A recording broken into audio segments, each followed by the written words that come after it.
The United States takes seriously that an attack against one is an attack against all. Off the top at noon, showing support and solidarity against Russia. Vice President Kamala Harris is in Poland, where she met with leaders to discuss plans to defend NATO. The humanitarian crisis on full display here. A train station in Poland packed with thousands of Ukrainians who crossed the border. More than 2 million refugees have now escaped their homeland since the Russian invasion. And we're live on air and streaming on the CBS News app on CBS Miami.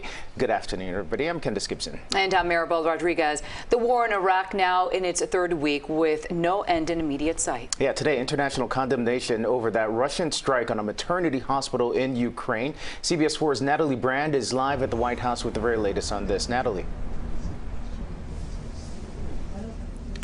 And Candace, Maribel, while in Poland, Vice President Kamala Harris expressed support for the international calls for an investigation into war crimes by Russia.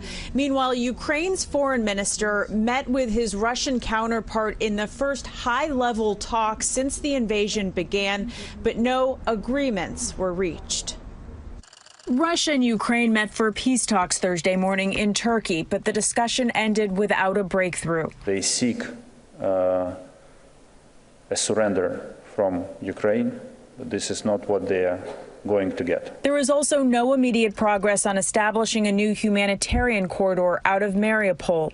That's the city where a maternity ward was struck Wednesday, killing at least 3 people, including a child.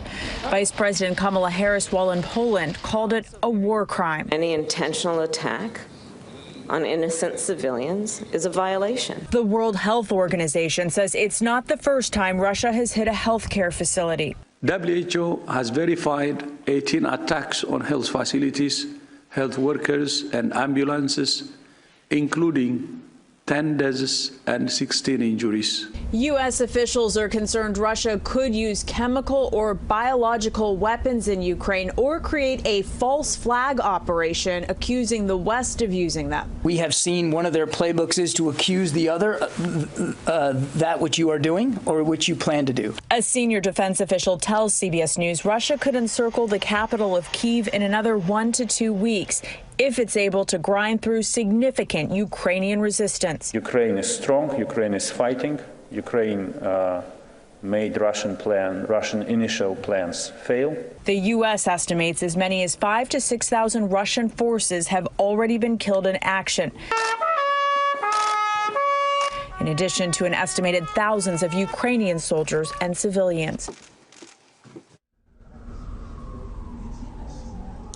Now, late last night over on Capitol Hill, the House passed a major spending bill that includes $13.6 billion in assistance for Ukraine. That's security, humanitarian, and economic aid.